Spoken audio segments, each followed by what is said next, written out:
जी बेटा, मेरी आवाज़ आ रही है आप लोगों को? जी सर।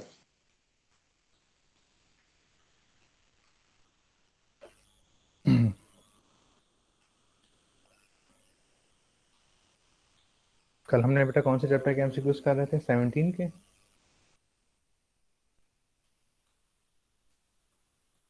वो आई थिंक 14 के स्टार्ट कर दिए थे हमने। 15 के तो हो गए थे। आज 14 के स्टार्ट कर देते हैं।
बेटा स्क्रीन शेयर हो रही है आप लोगों से?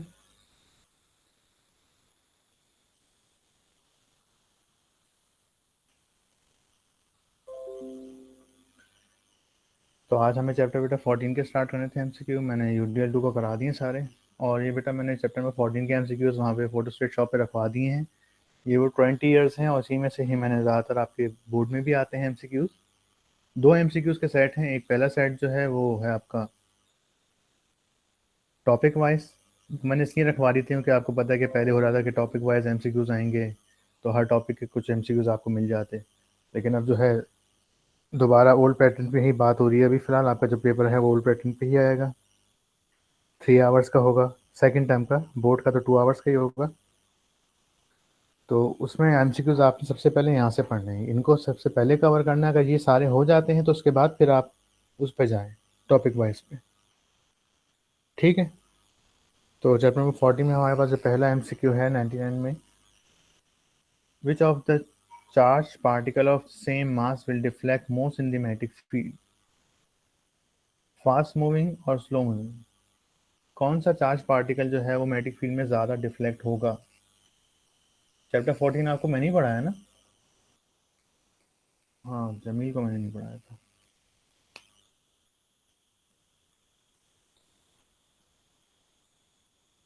चलिए, तो बेटा ये पढ़ चुके हैं आप लोग कि ये मैग्नेटिक फील्ड है। इसमें दो पार्टिकल एंटर हो रहे हैं, दोनों मान लेते हैं पॉजिटिव है। ये भी पॉजिटिव एंटर हो रहा है, ये भी पॉजिटिव एंटर हो रहा है। इसकी रफ्तार ज़्यादा है, इसकी रफ्तार कम है। तो जिसकी रफ्तार ज़्यादा होगी, फार्मूला कहता है F=Q_V×B। यानी वेलोसिटी ज़्यादा तो फोर्स भी क्या होगी, ज़्यादा। तो इसकी रफ्तार ज़्यादा है, ये जल्दी डिफ्लेक्ट हो जाएगा। ये स्लो आ रहा है तो ये एंटर होगा, ये थोड़ा सा स्लो डिफ्लेक्ट होगा। तो जो तेज ट्रैवल करेगा वेलोसिटी के साथ फास्ट मूविंग जो है वो ज़्यादा डिफ्लेक्ट कर जाएगा। तो इसका आंसर हो गया हमारे पास फास्ट मूविंग। अच्छा, ये जो एमसीक्यूज मैं आप लोग को सॉल्व करा रहा हूँ इनकी वीडियोस जो है आप मुझसे मांग लीजिएगा, बोल बता देगा कि सर ये शेयर कर दें मुझे, ठीक है, याद दिला देगा। जिसको चाहिए तो मैं शेयर कर दूंगा। Henry is the unit of mutual inductance, बिल्कुल सही है, ट्रू है।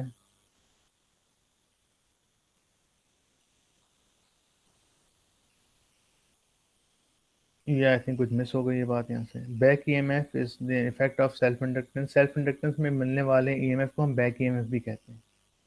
ये ब्लैंक है। The device which convert mechanical energy into electric energy is called electric generator, बिल्कुल सही बात है, ट्रू है ये।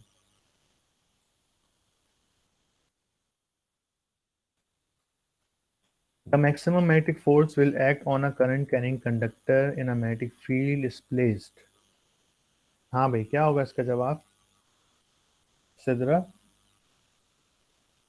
सिद्रा बेटा, इसका जवाब क्या होगा एमसीक्यू नंबर 4 का? सर 1 मिनट में पढ़ के आपको बताती हूँ। हाँ देखें। The maximum magnetic force will act on a current carrying conductor. Conductor को हम कैसे रखें फील्ड में? परपेंडिकुलर रखें तब फोर्स ज़्यादा लगेगी, पैरेलल रखें या 45 पे रखें? परपेंडिकुलर। बिल्कुल सही। ठीक है भाई, तो एक ये हमारे पास मैग्नेटिक फील्ड है, हमने कंडक्टर को यूं रखा और इसमें से करंट को पास किया। इस पर फोर्स लगेगी, यहाँ यहाँ की तरफ आएगी फोर्स बहरहाल। एक और कंडीशन है कि हमने कंडक्टर को कैसे रख दिया?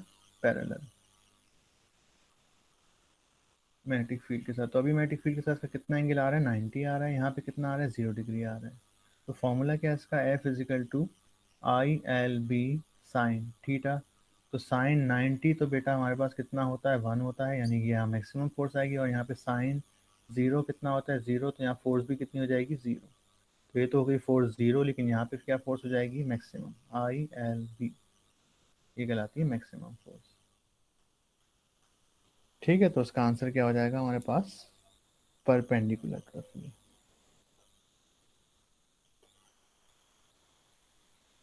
The current produced by moving the loop in a wire across a magnetic field is called।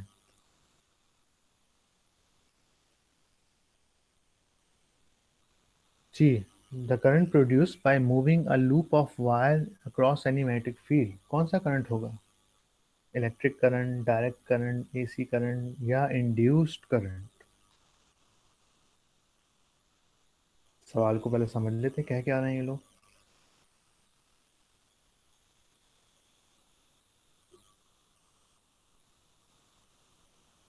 कह रहे हैं कोई मैग्नेटिक फील्ड है, यानी कोई मैग्नेट रखा हुआ है कि नहीं, नॉर्थ, ये फील्ड निकल रही है। अब ये आ गया हमारे पास एक लूप ऑफ वायर। इस वायर को अगर हम इसमें लगा दिया हमने गैल्वानोमीटर, इस वायर को अगर बेटा मैं इस फील्ड में मूव कराऊं तो इस वायर में जैसे पता फ्लक्स का चेंज आएगा, तो इस वायर में क्या प्रोड्यूस होगा? Induce current.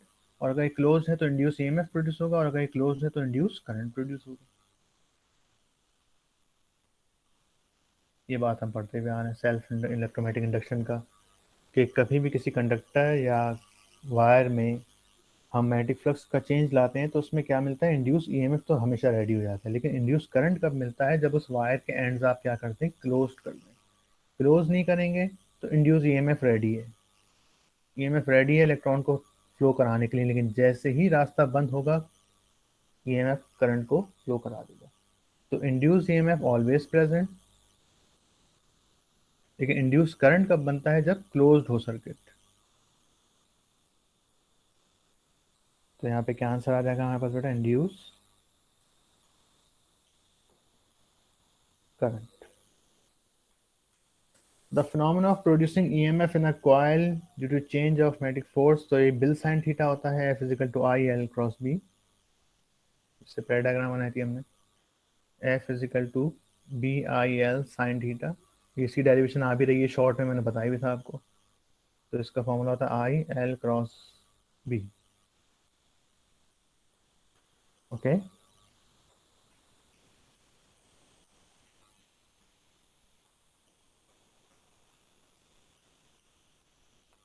The phenomenon of producing EMF in a coil due to change of current. Phenomenon of producing EMF in a coil due to change of current. Current के change करने की वजह से जो EMF मिलता है उसको हम क्या कहते हैं बेटा? Self induction.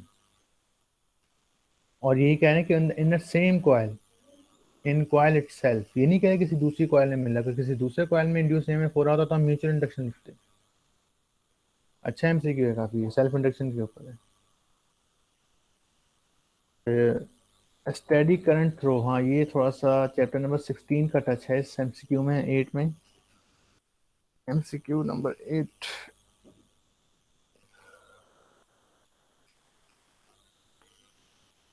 थोड़ा सा सुन लीजिए ताकि थोड़ा सा चैप्टर नंबर 16 जब मैं पढ़ाऊंगा आपको तो उसका भी आपको एक ओवरव्यू मिल जाएगा यहाँ पर, और थोड़ा सा आइडिया मिलेगा कि हमारे जो सिम मोबाइल जो हमें मिलते हैं इसमें सिम कैसे काम करती हैं, उसमें एलआरसी सर्किट कौन सा लगा हुआ होता है।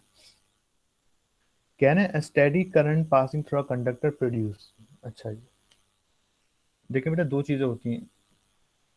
एक तो होता है स्टेडी करंट का मतलब होता है कांस्टेंट करंट, स्टेडी या कांस्टेंट।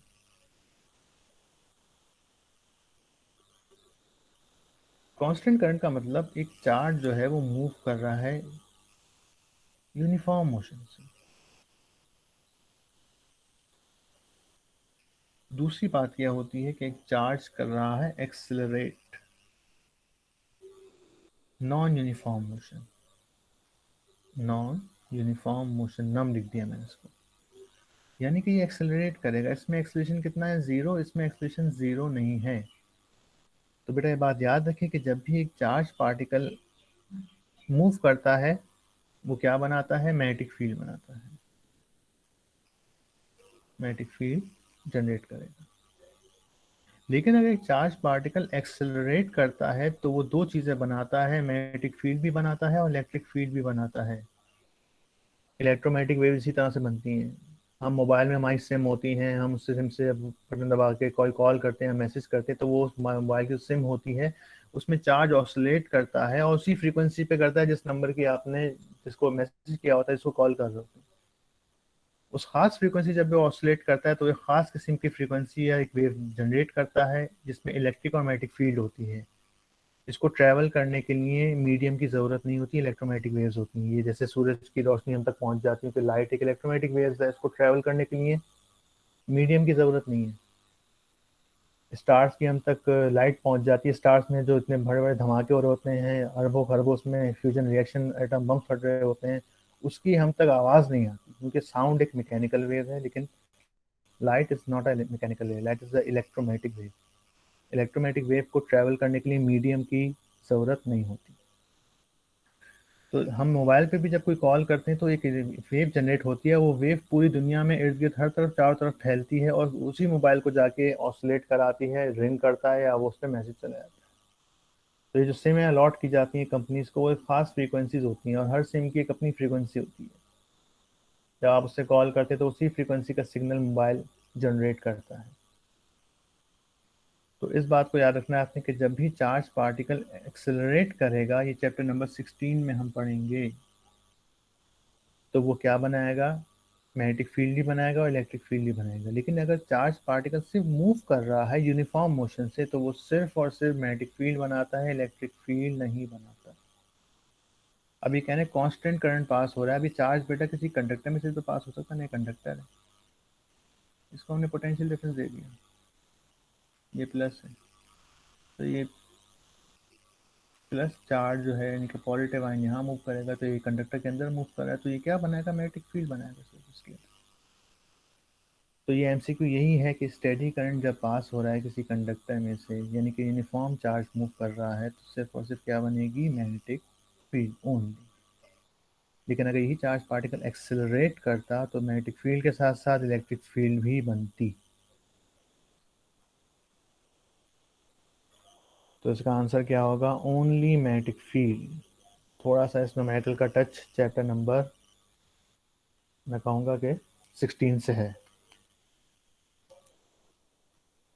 समझ में आ गई ये बात? तो इसी बातें कुछ एडवांसमेंट के आ जाती तो मैं आपको क्लियर कर देता हूँ। हाँ भाई, समझ में आई ये बात? सिदरा, फायज़ा, मुस्तफ़ा, राफ़े,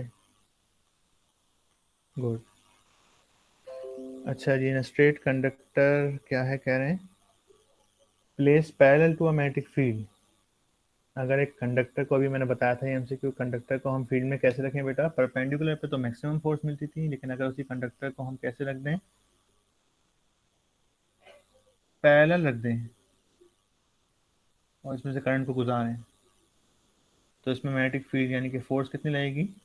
जीरो। क्या आंसर हो जाएगा इसका? जीरो।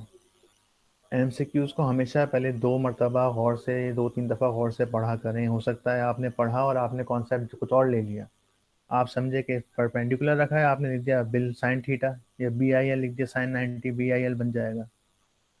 लेकिन ये कह रहा है पैरेलल। पैरेलल वर्ड यहाँ पे की पॉइंट है इसका।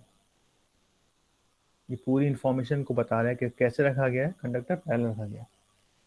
When a charge enters uniform magnetic field perpendicular, its path is circular. जब एक चार्ज फील्ड में कैसे एंटर होता है परपेंडिकुलरली, तो मैग्नेटिक फील्ड में बेटा उसका पार्टिकल पाथ कैसा बनता है? सर्कुलर बन जाता है। ये भी हमने अभी देखी थी बात।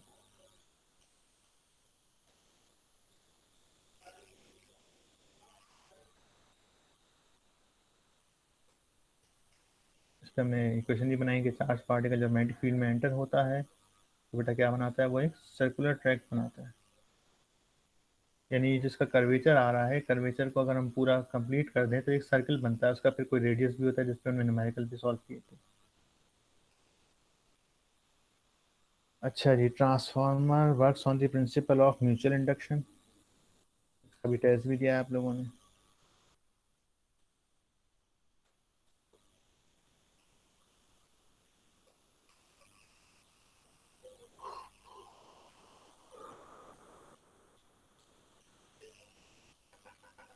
ठीक है जी। अच्छा, फिर क्या है? Deflecting torque on a current carrying plane in a magnetic field maximum when the angle between magnetic field and plane is zero.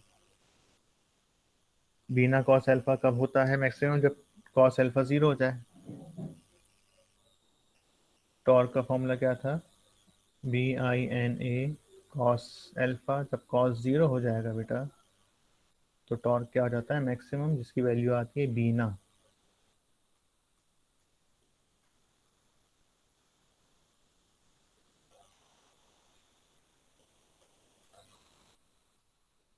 Force acting on charge particle projected magnetic field is maximum, तो कैसे enter होगा? 90 degree पर enter होगा।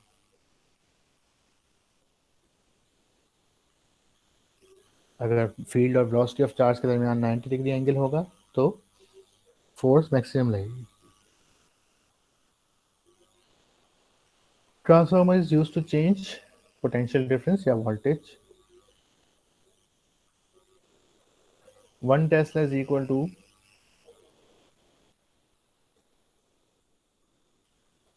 1 weber per metre square.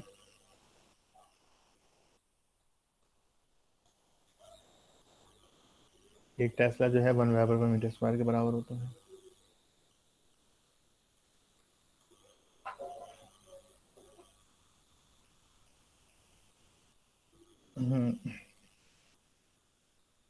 तो flux का formula एक ही होता है बस, बी ए। ठीक है। और अगर बी ए कॉस थीटा है, अगर कॉस जीरो हो जाए तो मैं फ्लक्स मैक्सिमम होता है, तो मैक्सिमम फ्लक्स पर हम बी ए लिख देते हैं। कॉस जीरो आ गया, कॉस जीरो 1 है। इस वक्त इस बी का नाम बेटा क्या बन जाता है? Flux density. ये क्या है? Maximum flux. ये तो मैग्नेटिक फ्लक्स है।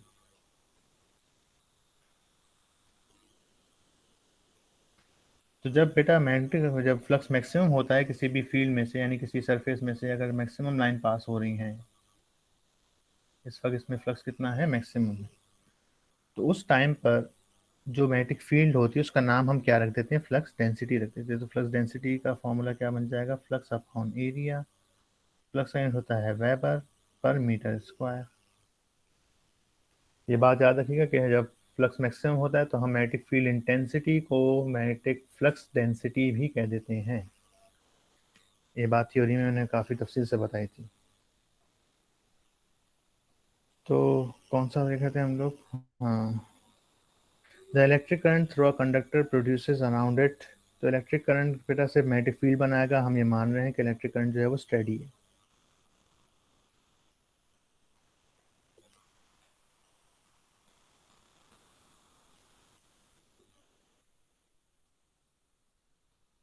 हाँ, ये वाला भी मैंने दिया एमसीक्यू एग्जाम में। When the north pole of a bar magnet approaches to the face close to the coil, तो उसका फेस क्या हो जाएगा? तो लेंज़ेस लॉ क्या बताता है कि जैसे ही आप फ्लक्स का चेंज लेके आते हैं तो कॉइल या कंडक्टर उस फ्लक्स के चेंज को अपोज करता है। क्या करता है बेटा? अपोज। अपोज करने का मतलब क्या है कि अगर आप नॉर्थ पोल लेके जा रहे हैं तो वो नॉर्थ पोल को क्या आएगा, क्यों नॉर्थ पोल लेके आ रहे हो, तो वो नॉर्थ पोल ही बनाएगा अपोजिशन में। इसको मैं ज़रा दिखा भी देता हूँ आपको वर्किंग के फॉर्म में। इलेक्ट्रोमैग्नेटिक इंडक्शन जो हमने देखा था, वहाँ लेंज़ेस लॉ में डायरेक्शन बताई थी कि अगर मिसाल के तौर पे ये मैग्नेट है, ये हमारे पास एक कॉइल है,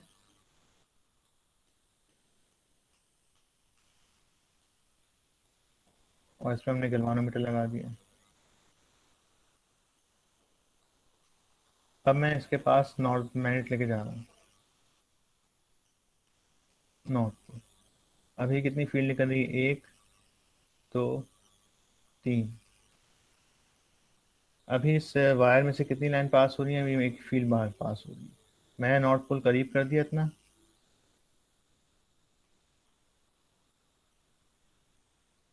अब क्या हो गई? 1 2 3। अब फील्ड कितनी पास हो रही है? 3। तो कितने का चेंज आया फील्ड में? 3 - 1, 2 का चेंज आया। मान लेते कि 2 का चेंज ही क्या है? फ्लक्स का चेंज है। तो ये कॉइल क्या करेगा? ये पता कहेगा कि तुम मेरे पास नॉर्थ पोल लेके आया, तुमने मेरे पास जो है फील्ड बढ़ा दी, तो ये ऐसे करंट को फ्लो कराएगा कि वो भी क्या करेगा? इसके नॉर्थ पोल को अपोज करेगा। तो यानी कि यूं करंट फ्लो करा के इसको क्या करेगा? इसकी फील्ड को, ये इसने यूं करंट फ्लो करा दिया और उसने इसकी फील्ड को अपोज किया। कितना अपोज करेगा? कि पहले थी 1, तो 1 से कितनी हुई? 3, तो 2 का फर्क आया तो 2 बना देगा यूं 1। तो अगर आप नॉर्थ पोल करीब लेके जाएंगे तो वो भी क्या बनाएगा? वो भी नॉर्थ पोल बनाएगा और अपोज करेगा। ये तो बात थी करीब लेके जाने की। Always oppose. नॉर्थ पोल करीब लेके गए, उसने भी नॉर्थ पोल बनाया, अपोज किया। अब आप नॉर्थ पोल करीब लेके आ गए, अब आप नॉर्थ पोल को अगर दूर लेके जाएंगे तो क्या? क्यों दूर लेके जा रहे हो भाई? जब आप नॉर्थ पोल को दूर लेके जाएंगे, ये तो बात थी मूविंग टुवर्ड्स। अवे में क्या हो जाएगा? अवे में जब आप नॉर्थ पोल को बेटा दूर लेके जाएंगे, यानी कि अब आप 3 लाइनों को किस में कन्वर्ट कर रहे हैं? एक में कन्वर्ट कर रहे हैं। उसमें से एक लाइन पास हो पा रही है। तो अब वो ऐसे करंट बनाएगा कि वो आपको अट्रैक्ट करेगा कि भाई दूर लेके मत जाओ। वो बनाएगा अब साउथ। नॉर्थ को अट्रैक्ट करने के लिए क्या बनाएगा? साउथ। तो दोनों सूरतों में हमेशा ये अपोज करता है उस चेंज को जो आप वहां पर ला रहे होते हैं। आपने चेंज क्या किया? आपने 1 से 3 की, उसने 2 का अपोज कर दिया। अब आप ले आए 3, उसके बाद अब आ चुकी है। करंट सिचुएशन ये है, अब आप 3 से दूर कर रहे हैं और 1 पे ला रहे हैं, तो क्या करेगा? अट्रैक्ट करेगा कि भाई मेरे पास क्यों लाइन फोर्सेस को कम कर रहे हो, मेरे पास 3 लाइन पास हो रही, तुमने 1 कर दी। ठीक है, तो दोनों सूरतों में अगर नॉर्थ पोल आप करीब लेके जाएंगे, अगर नॉर्थ पोल अप्रोचेस है, तो क्या बनाएगा? ये भी नॉर्थ पोल बनाएगा। अब मेरा सवाल है, मैं सिद्रा से पूछूंगा। सिद्रा बेटा, ये बताइए कि अगर यहाँ पर होता कि नॉर्थ पोल अप्रोच नहीं, नॉर्थ पोल मूविंग अवे, तो ये क्या बनाता? तो इस एमसीक्यू का जवाब क्या होता?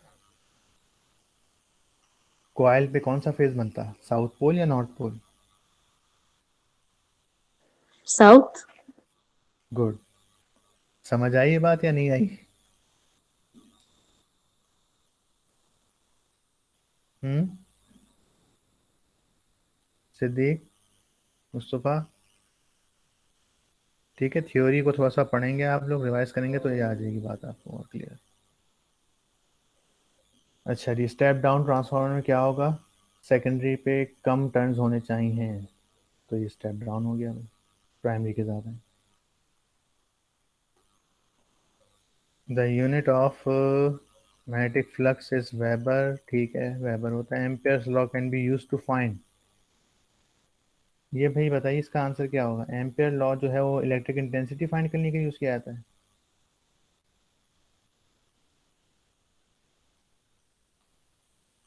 यस,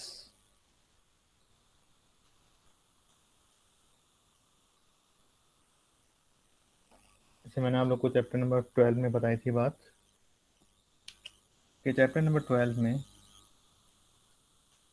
और चैप्टर नंबर 14 में यहाँ पे हम पढ़ते थे गॉसेस लॉ, और गॉसेस लॉ की जो एप्लीकेशन थी उसमें हम क्या फाइंड करते थे, इलेक्ट्रिक इंटेंसिटी। चैप्टर नंबर 14 में हमने पढ़ा एम्पियर्स लॉ। एम्पियर्स लॉ की जो एप्लीकेशन आपने पढ़ी सोलेनॉइड और टोराइड, उससे आपने क्या फाइंड आउट किया था, मैग्नेटिक फील्ड। ठीक है, अब बताइए एम्पियर्स लॉ जो है वो इलेक्ट्रिक इंटेंसिटी मालूम करने के लिए यूज़ करते हैं ना हम लोग, या मैग्नेटिक इंटेंसिटी, तो ये क्या हो जाएगा, false. Henry is the unit of mutual inductance, true. The direction of induced current,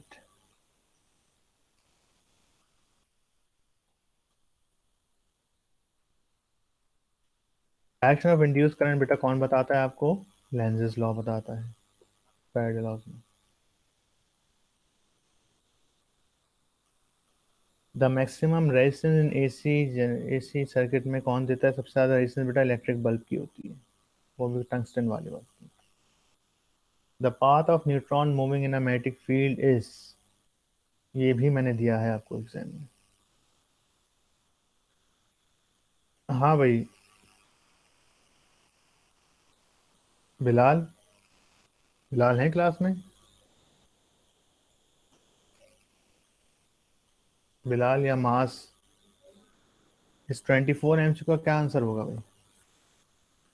the path of a neutron moving normal to the magnetic field is,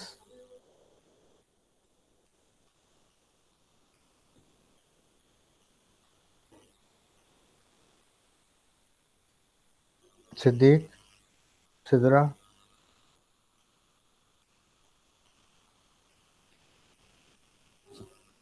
sir straight line. Straight line, okay good. चलें, लेकिन क्यों straight line है Siddique,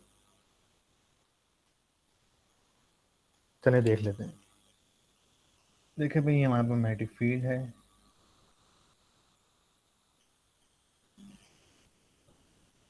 into the page.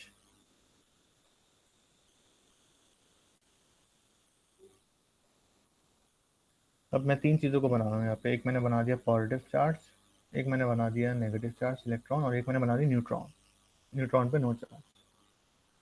तो बेटा आपको पता है positive charge जब फील्ड में एंटर होगा तो ये ऊपर डिफ्लेक्ट हो जाएगा, नेगेटिव चार्ज जब होगा तो ये नीचे डिफ्लेक्ट हो जाएगा। लेकिन न्यूट्रॉन की जब हम बात करें, न्यूट्रॉन पे कोई चार्ज नहीं, तो फॉर्मूला क्या है, F=q_v×p।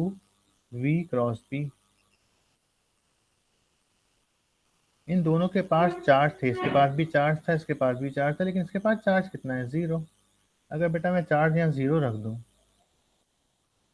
तो मुझे बताइए क्या फोर्स लगेगी इसके ऊपर, 0। यानी इसको हमने यूँ एंटर कराया, बेचारा ऐसा कैसे ही चला जाएगा, क्योंकि इसके ऊपर कोई मैग्नेटिक फोर्स अप्लाई ही नहीं होगी। ओके, तो अगर आपने उसको स्ट्रेट भेजा है तो वो वैसे स्ट्रेट ही चला जाएगा। क्लियर, हाँ भाई, तो स्ट्रेट लाइन तो सर्कुलर, ओवल ओवल कुछ भी नहीं होगा यहाँ पे, गड़बड़ मत करिएगा, देख लेगा किस पार्टिकल को लिखा होगा। न्यूट्रॉन देते हैं अक्सर एग्जाम में, क्योंकि बच्चे को पॉजिटिव चार्ज और इलेक्ट्रॉन का तो पता ही होता है, न्यूट्रॉन में बच्चा गड़बड़ कर जाता है।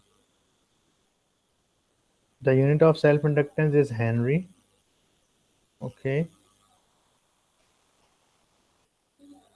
अच्छा जी, the force per unit length in a current carrying conductor is equal to BIL sine theta, कहाँ है बिल साइन थीटा, ये रहा, IBL साइन थीटा। ये डेरिवेशन में दिए शॉर्ट में। Which is not a magnetic material. हाँ भाई, इसका जवाब कौन देगा? आयरन, निकल, कोबाल्ट, सिल्वर, कौन इसमें से मैग्नेटिक मटीरियल नहीं है?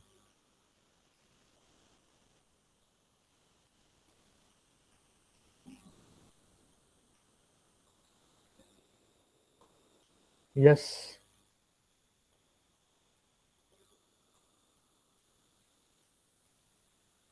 सिल्वर।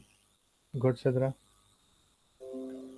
तो आयरन, निकल और कोबाल्ट बेटा मैग्नेटिक इफेक्ट रखते हैं। लेकिन सिल्वर को हम नहीं मानते ऐसा। सिल्वर में नहीं होता magnetism. The side of magnetic flux is weber.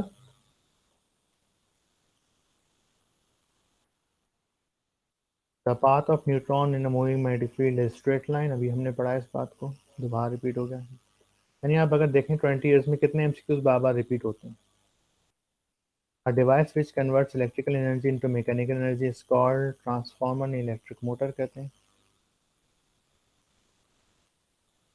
In conventional transformer, ये भी मैंने दिया है एमसीक्यूज में। तो कन्वेंशनल ट्रांसफार्मर यानी कि आम ट्रांसफार्मर जो होता है हमारे पास, वो क्या करता है?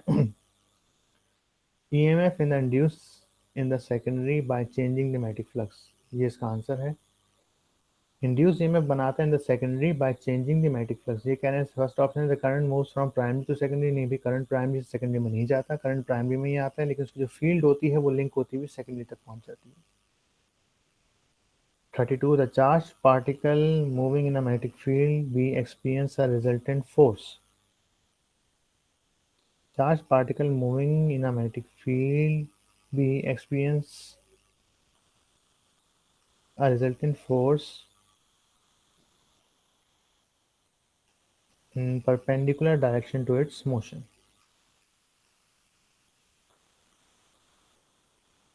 सर हम्म, सर आपने जो लेंसेज लॉ का बताया था, जी बेटा। उसको शॉर्ट करके दोबारा बता दें, मैं थोड़ा कंफ्यूज हो गया हूँ।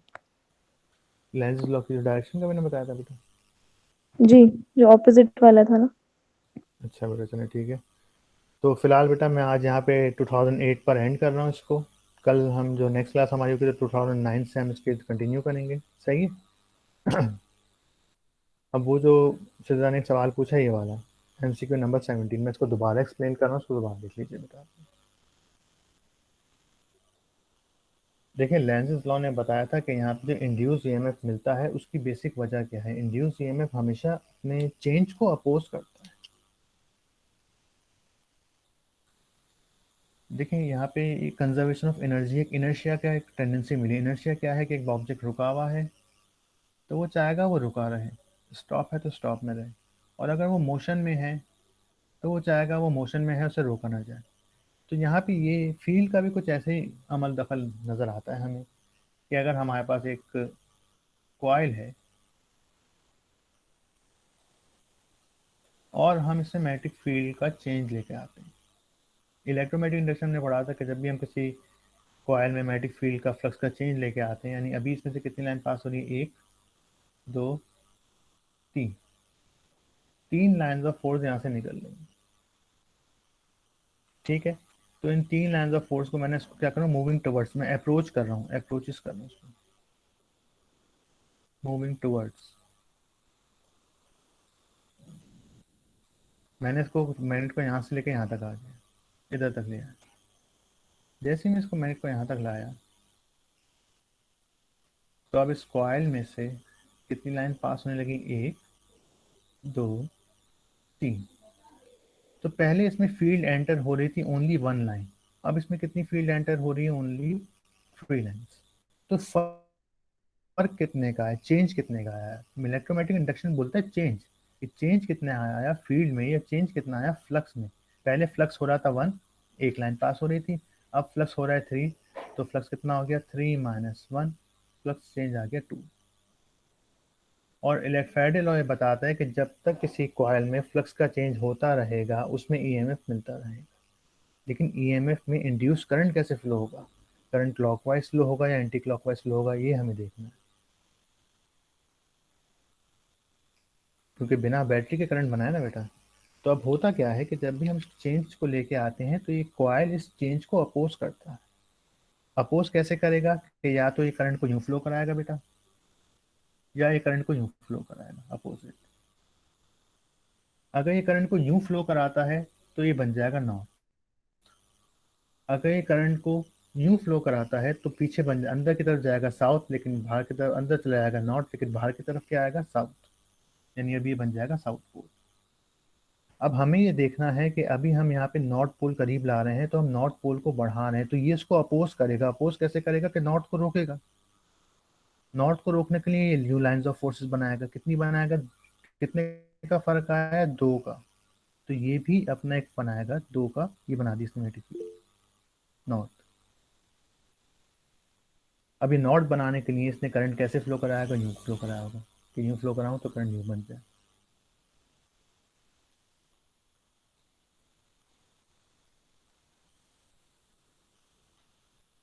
ये बात समझ में आई। तो ये हमेशा कॉइल क्या करता है, इस चेंज को, जो चेंज आप इसके पास लेके आते हैं, चेंज कितना लाया आप, इस 2 का, इस चेंज को ये अपोज करता है, रोकता है। तो आप नॉर्थ पोल करीब लेके जाएंगे तो ये भी नॉर्थ पोल बना देगा। ये तो थी पहली बात। यहाँ तक बात समझ में आ गई बेटा सिद्रा? जी सर। ये तो बात हो गई अप्रोचेस। अब मैं बात करूंगा अपोजिट। अब मैं नॉर्थ पोल को दूर लेके जाऊंगा तो ये उसको खींचेगा, लेकिन समझना सबसे आसान इसी के ऊपर है बेटा। ये बहुत सिंपल था एक्सप्लेनेशन। अगला जो मैं बताने जा रहा हूँ वो काफ़ी डिफिकल्ट है, उसको कोशिश करिएगा समझ में, अगर आ जाए आपको अच्छी बात है। अब मैं कंडीशन नहीं बताऊंगा आपको कि अब मैं नॉर्थ पोल को दूर लेके जा रहा हूँ, यानी कि अब मेरी करंट सिचुएशन ये होगी, इसको मैं मिटा रहा हूँ।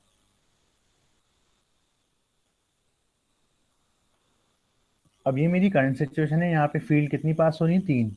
अब मैं इस 3 से यूं ले जाऊंगा उसको दूर, यानी कि ये कॉइल हो गया, मैं नॉर्थ पोल को यहाँ पे लेके आ गया, यानी कि मेरी फर्स्ट सिचुएशन थी, ये मेरी सेकंड सिचुएशन है। तो बेटा कितनी लाइन पास हो रही है, 1 2 और 3। ये मैं कर रहा हूँ मूविंग अवे। तो मूविंग अवे में क्या होगा कि पहले कितनी लाइन पास हुई थी, 3, और लेकिन अब कितनी हो गई, 1। तो अब ये क्या करेगा, ये कह रहा है कि आप क्यों मूव अवे लेके जा रहे हो, ये उस अवे जाने को रोकेगा। अवे जाने को रोकने के लिए क्या करेगा, ये नॉर्थ को अट्रैक्ट करेगा। क्या करेगा बेटा, क्योंकि अपोज करता है हमेशा। नॉर्थ करीब लेके गए थे तो नॉर्थ को उसने रिपेल करने के लिए नॉर्थ बनाया। मैं नॉर्थ दूर लेके जा रहा हूँ तो उसको भी वो अपोज करेगा कि भाई क्यों दूर लेके जा रहे हो। अपोज करने के लिए उसे नॉर्थ को क्या करना पड़ेगा कि वो नॉर्थ को दूर जाने से रोक के, तो वो यानी कि नॉर्थ को अट्रैक्ट करने की कोशिश करेगा ना वो। तो अब ये क्या बनाएगा, ये बनाएगा साउथ। ये क्या बन जाएगा, साउथ पोल बन जाएगा। साउथ पोल बनने के लिए इसको अपने अंदर करंट कैसे फ्लो कराना पड़ेगा, इस कॉइल को यूं। तो जब ये यूं कराएगा तो इसकी ये वाली जगह साउथ में हो जाएगी नॉर्थ, तो यहाँ पे तो फील्ड यूं निकल रही होगी, और यहाँ पे क्या कर रहा होगा, ये इसको अट्रैक्ट करा रहा होगा। साउथ में आपको पता है फील्ड क्या होती है, एंटर होती है। कितने का फर्क लाया आप, 2 का। 2 लाइन इसमें से अब पास नहीं हो रही, तो इसने वही 2 लाइन खुद जनरेट कर ली और अपनी एनर्जी को कंजर्व रखने की कोशिश करी। ठीक है। ये जो हम फील्ड बनाते हैं, ये इंड्यूस फील्ड या इंड्यूस मैग्नेटिज्म, इंड्यूस ईएमएफ हम कहते हैं इसको। कि जब आप नॉर्थ पोल करीब लेके जाएंगे तो वो नॉर्थ पोल को अपोज करेगा। तो पहले से नॉर्थ पोल को देखें, अपोज किया, 2 नॉर्थ पोल बना दिए रिपेल करने के लिए, ताकि भाई फर्क कितना रहे, 2 का फर्क रहे। अब आपने पहले इस पे क्या कर दिया कि 3 लाइन पास होनी थी, आपने 3 से क्या कर दिया, 1 कर दिया। तो उसने कहा तुमने चेंज क्यों किया भाई, मेरे पास 3 लाइनें थी, तुमने 1 कर दिया। तो उसने 2 लाइनें खुद जनरेट कर ली। खुद जनरेट करने के लिए इसे क्या बनाना पड़ा, इंड्यूस ईएमएफ बनाना पड़ा, इंड्यूस करंट बनाना पड़ा। और वो इंड्यूस करंट कैसे फ्लो हुआ, इस तरीके से फ्लो हुआ। ठीक है। तो ये बात बताता है लेंज़ेस लॉ कि डायरेक्शन ऑफ इंड्यूस ईएमएफ जो होती है वो हमेशा ऐसे होती है कि वो इस चेंज को क्या करती है, अपोज करती है। यानी कि इस मैग्नेटिक फील्ड के चेंज को या इस फ्लक्स के चेंज को अपोज करेगी कि मेरे पास फ्लक्स के चेंज को, फ्लक्स चेंज मत करो मेरे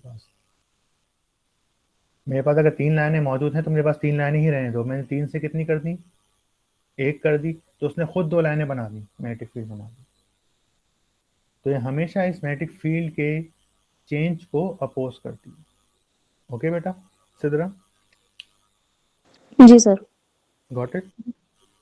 इसको दोबारा देख लीजिएगा लेक्चर को तो थोड़ा सा और क्लियरिटी मिलेगी आपको। सही है, आप बेटा अटेंडेंस मार्क कर दीजिए आप लोग, टाइम हो गया है, मुझे कॉलेज ही पहुंचना है। आज के लिए अल्लाह हाफ़िज़।